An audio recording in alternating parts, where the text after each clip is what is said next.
De segur que tots heu vist Pinocho, de Walt Disney. Us en recordeu? Geppetto era un vell fuster. Vivia molt sol, ja que no havia pogut tenir fills. La seva fada padrina se'n compadeix i li concedeix el seu gran desig, donar vida a una de les seves marionetes. Però aquesta només es convertirà en un nen de veritat si fa coses bones. Per ajudar a Pinocho, la fada padrina li atorga un graciós company, el grill garlaire. Me llamo Grillo, Pepito Grillo. Recordeu què simbolitzava aquest personatge? La veu de la consciència. I com ajudava el grill garlaire a Pinocho? Ensenyant-li a distingir el bé del mal. Buenas se vuelven malas cuando esas malas parecen buenas. O viceversa. Així és com funciona la consciència, gràcies a la qual sabem per endavant si alguna cosa està bé o està malament. És com si tinguéssim un GPS incorporat a la nostra capacitat de raonar. A més, sentim alegria o satisfacció quan escollim allò que és correcte.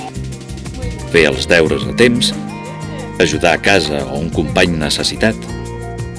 Al contrari, sentim tristesa quan ens hem portat malament. Te n'adones? La consciència és un do meravellós. És com una brúixola interior que assenyala cap al nostre bé i felicitat.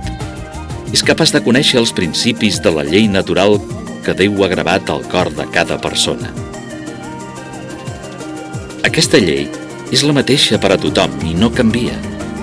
Gràcies a la consciència, els éssers humans de totes les races i cultures saben que s'ha de donar culte a Déu i que no es pot mentir, robar o matar. Aleshores, la consciència no es pot equivocar mai? Per desgràcia, sí. La llei natural pot quedar enfosquida o deformada si ens acostumem a desobeir la veu de la consciència. Per això, juntament amb la consciència, Déu ens va fer un altre regal. Ens va donar els 10 manaments.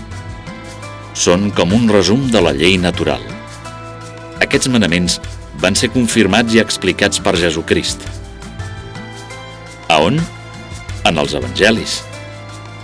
Jesucrist ens va ensenyar que els 10 manaments es poden resumir en 2.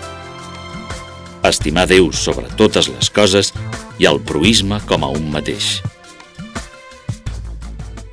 Comportar-se sempre així sembla difícil, veritat?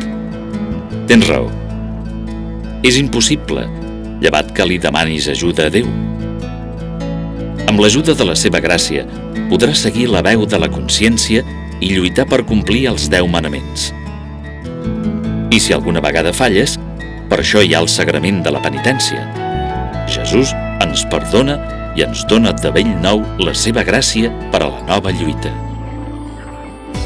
És clar que has de fer tots els possibles per actuar així. Per començar, cal formar-se bé amb l'estudi de la paraula de Déu i dels ensenyaments de l'Església. No n'hi ha prou a voler fer el bé. Hem de conèixer-lo i d'aquesta manera distingir el que està bé del que està malament. En aquesta unitat trobaràs el que has de fer per formar bé la teva consciència. A més, aprendràs moltes altres coses que t'ajudaran a ser més feliç i a arribar al cel.